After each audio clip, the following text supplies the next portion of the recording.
Continuaremos ahora con el estudio del transistor bipolar, PJT, y revisaremos de manera simplificada las características de corriente de tensión. En primer lugar, pues tenemos el símbolo, los símbolos de los transistores NPN y PNP, en los cuales pues la flecha indica el sentido verdadero de la corriente en el terminal de emisor. Aquí vemos diagramas esquemáticos para indicar las polaridades en las uniones en el modo activo, tanto en el NPN como en el PNP.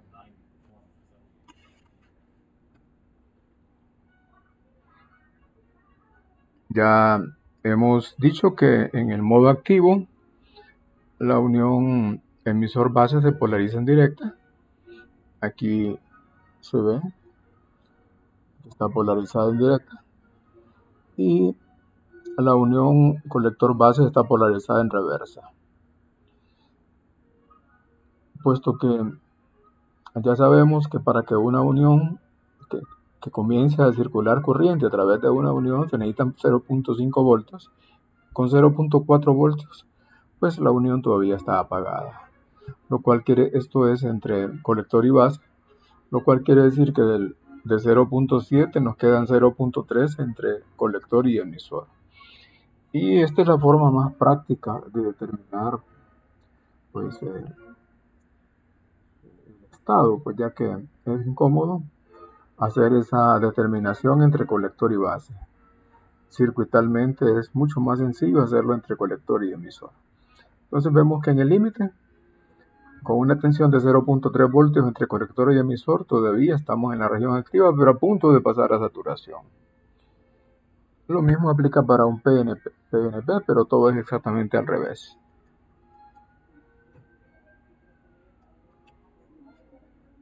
Aquí vemos un resumen de relaciones corriente-tensión en el BJT en el modo activo. Básicamente estas tres ecuaciones pues son variantes de la ecuación exponencial del colector. En la base pues dividimos entre beta, la corriente de escala, y en el emisor pues dividimos entre alfa. Además hay otras formas, digamos, si trabajamos directamente con las ganancias, pues la corriente de colector la podemos expresar como alfa veces la corriente de emisor o como beta veces la corriente de base. Hay otra característica eléctrica, pues que nosotros casi no la mencionamos, pero igual ahí está, ¿verdad? Es la corriente de polarización inversa de la unión colector-base, ICBO, y el valor se encuentra en el rango de los nanoamperios. Pues esto no es el valor teórico, ¿ya? Sino que aquí nos está representada pues las fugas cuando esta unión está polarizada en reversa. Y depende de la polarización, de la tensión colector-base y también depende de la temperatura. Un ejemplo para ilustrar pues algunos de los conceptos que hemos visto en este circuito. Beta vale 100, es el transistor de Cedra. Cedra siempre usa de valor. Y además este transistor pues tiene una tensión en la unión base emisor de 0.7 voltios, cuando la corriente de colector es 1 miliamperio. Se nos dice que hay que diseñar el circuito de manera que fluya una corriente de 2 miliamperios en el colector y aparezcan 5 voltios en el terminal de colector. Diseñar significa seleccionar los valores de RC y RE. Aquí vemos el desarrollo de la solución. La primera parte es inmediata, ya que nos indican una tensión de 5 voltios en el colector con una corriente de 2 miliamperios. Por lo tanto, tenemos 10 voltios en extremos de la resistencia con 2 miliamperios. Esto nos da 5K. Aquí está. Además, hay unos cálculos en base a pues, la ganancia de corriente beta. Lo podemos pasar a la otra ganancia de corriente alfa. 100 entre 101, esto es 0.99. Si lo queremos ver así, significa pues que el 1% de la corriente de colector circula pues en la base. Por lo tanto, la corriente de base es IC entre beta, IC vale 2. Y esto nos da 0.02 miliamperios, es decir, 20 microamperios. La corriente de emisor es la suma de las dos corrientes, la corriente de colector más la corriente de base, pero también la podemos expresar como IC entre alfa. Y nos da un valor de 2.02 miliamperios. En la parte de abajo, la selección de RE requiere que tengamos calculada la tensión base de emisor. Ya sabemos que la corriente de emisor la podemos calcular como la suma de las corrientes de colector y base, 2.02 miliamperios, pero necesitamos calcular esta tensión. Entonces, para eso ya sabemos que este transistor, cuando la corriente es 1 miliamperio, la tensión base emisor es 0.7 voltios.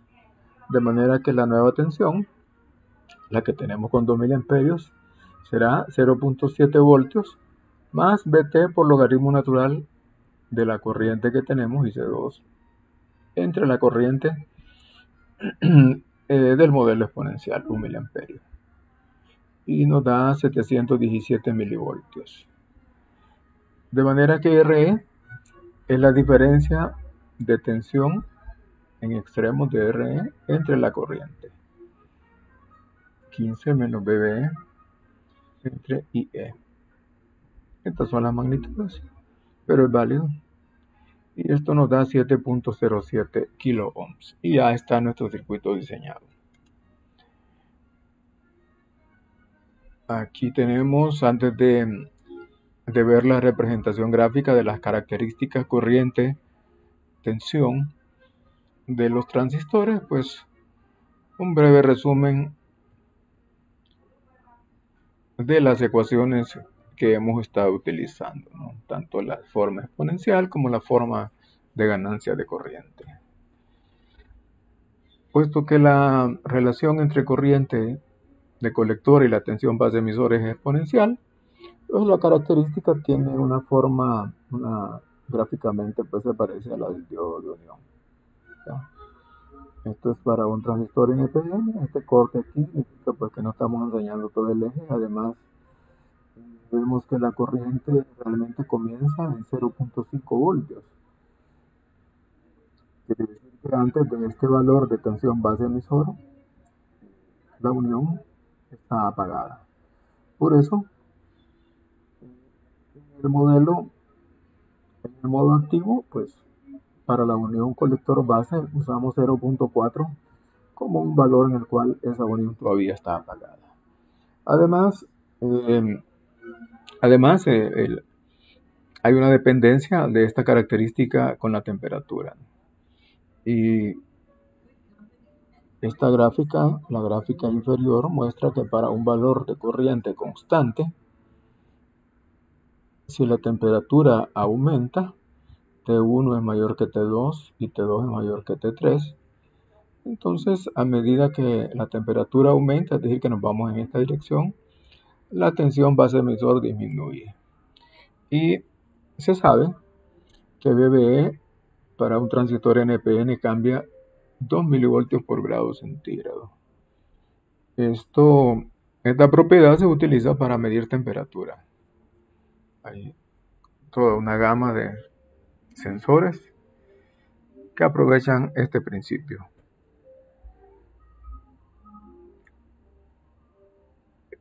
Antes de esta presentación ya habíamos visto una característica de la corriente de colector contra la tensión colector-emisor, en la que al llegar al modo activo, pues la corriente se mantiene constante. Pero en realidad, en los transistores prácticos, la corriente aumenta un poco con BCE. En este caso, esta dependencia se muestra un poco exagerada para ilustrar que en el límite asintótico todas estas curvas coinciden en menos BA. BA es el voltaje de Early. ¿Ya? Pues Early es un apellido, en este caso, es el apellido del ingeniero que observó que la corriente de colector también aumenta con la tensión colector-emisor. Aumenta, no mucho, pero aumenta un poco.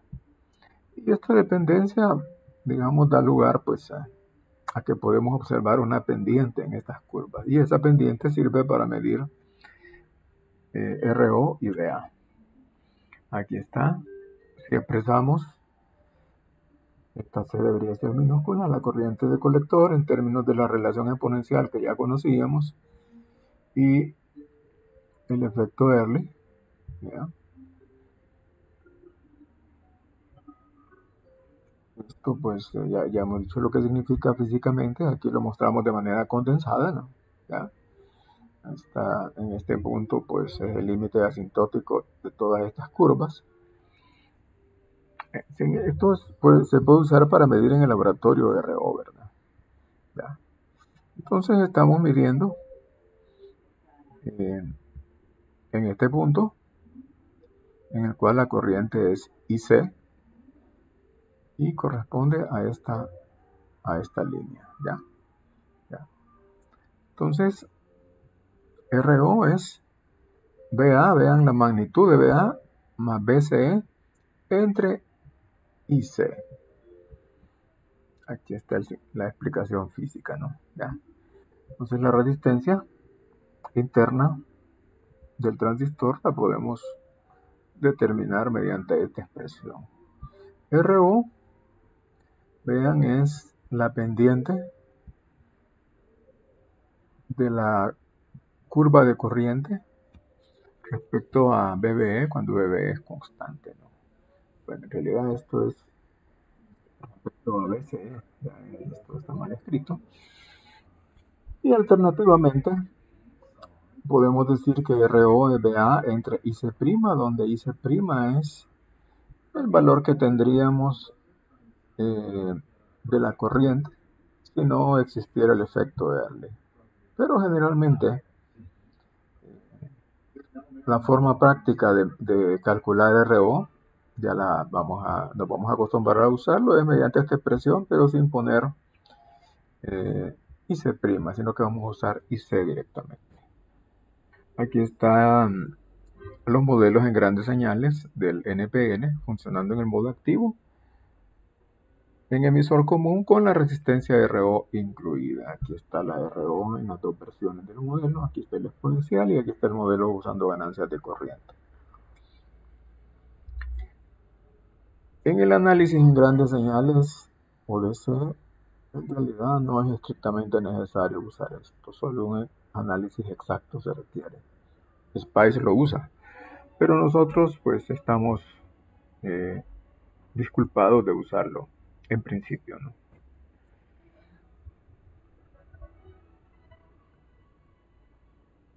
Aquí vemos una forma alternativa de las características, pero en este caso hemos ensanchado lo que ocurre cerca del origen, ¿no? Para ilustrar lo que ocurre cuando nos acercamos a saturación.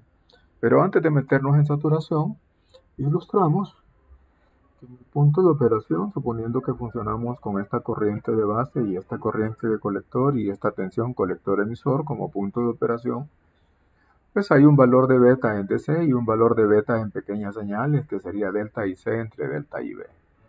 ¿Ya? Esa relación de beta es válida en la medida que estamos en la región activa. Cuando entramos a saturación y en la medida que estamos bien dentro de saturación, vean el beta incremental, es decir, delta IC entre delta IB es bajo, ¿ya? Porque ahora la corriente de colector también cambia con la tensión colector-emisor, ¿ya? Además, el uso práctico de un transistor en saturación es usarlo como interruptor. Y como interruptor, pues queremos que la tensión colector-emisor sea lo más pequeña que sea posible, ¿ya?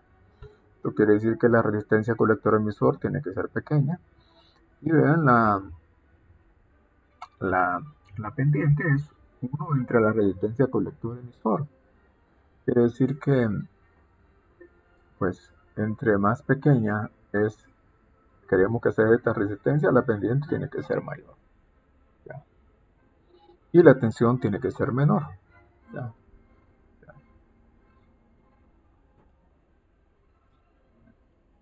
Nosotros, de momento, haremos un estudio bastante aproximado del transistor en saturación, y la unión base-emisor la podemos representar por este modelo de caída constante.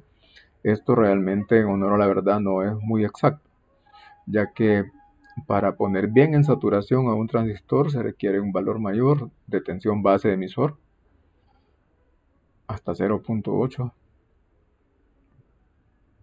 Pero Cedra, nuestro texto, pues mantiene este valor solo por motivos de no crear confusión, y, y nosotros pues lo vamos a adoptar. Lo más importante es lo que ocurre realmente entre colector y emisor. Vean, se muestra un modelo de caída constante en saturación con 0.2 voltios. Esto quiere decir que ese modelo simplificado nos coloca por acá. Es decir, ya estamos bien adentro de saturación, ¿ya? El borde de saturación es en este punto, ya, punto 3. Pero en 0.2 ya estamos bien adentro de saturación. Si quisiéramos usar valores menores que 0.2, sí necesitaríamos un modelo más exacto. De manera que nosotros nos vamos a conformar con este modelo simplificado. Ya vamos a ver algunos ejemplos en este video y en el siguiente que ilustran la aplicación de este modelo. Sencillo pero práctico. Bueno, aquí está la primera oportunidad. Este es el ejemplo 3. Dice que en el circuito mostrado se requiere determinar el valor de la tensión, vean, la fuente que alimenta al circuito de base, en 3 casos. El caso A, pues vamos a estar en el modo activo con un voltaje colector emisor de 5 voltios. El segundo caso, en el borde de saturación, es decir, BC igual 0.3. Y el tercer caso, bien adentro de saturación. Veamos los dos primeros casos. Si la tensión colector emisor es de 5 voltios, entonces tenemos una caída de 5 voltios en esta resistencia y la corriente tiene que ser de 5 miliamperios. Por lo tanto, la corriente de base es 5. En este caso, veamos,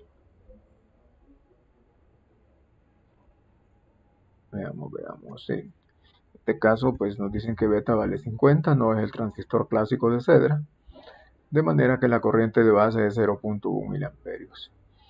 Y con este valor de la corriente de base, si sabemos que esto es 0.7, pues, y este valor es conocido, podemos calcular BBB, 1.7 voltios. En el segundo literal, se nos pide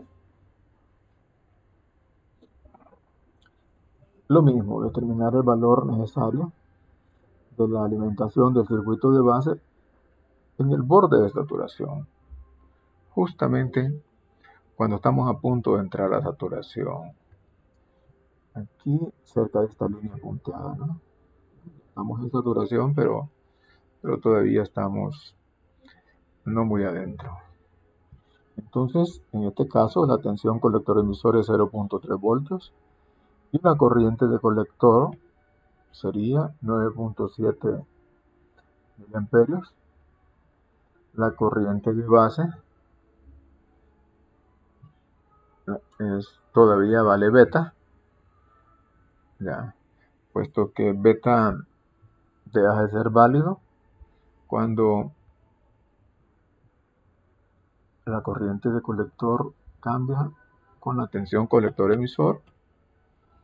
Entonces todavía es válido beta y B la determinamos con beta y nos da este valor. De manera que podemos calcular la tensión de alimentación del circuito de base, 2.64. Bien, necesitamos una tensión mayor porque ya estamos entrando en saturación. Finalmente, bien adentro de saturación.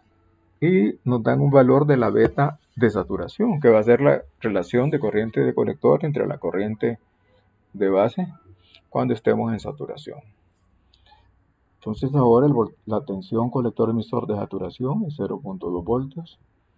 La corriente de colector en saturación es 9.8 miliamperios. Y la corriente de base en saturación sería la corriente de colector en saturación entre el beta de saturación, que es 10. Es una corriente bien grande si la comparamos con las corrientes que obteníamos en los dos casos anteriores. Esta es una característica de la saturación. La corriente de base pues es grande porque beta en saturación es pequeño. Y vean, el resultado es que se requiere una tensión mucho mayor para esta fuente, 10.5 voltios.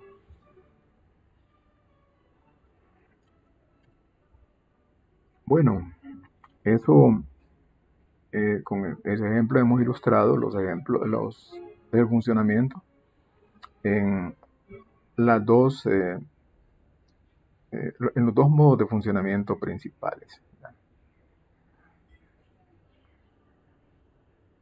De momento, pues dejamos hasta acá.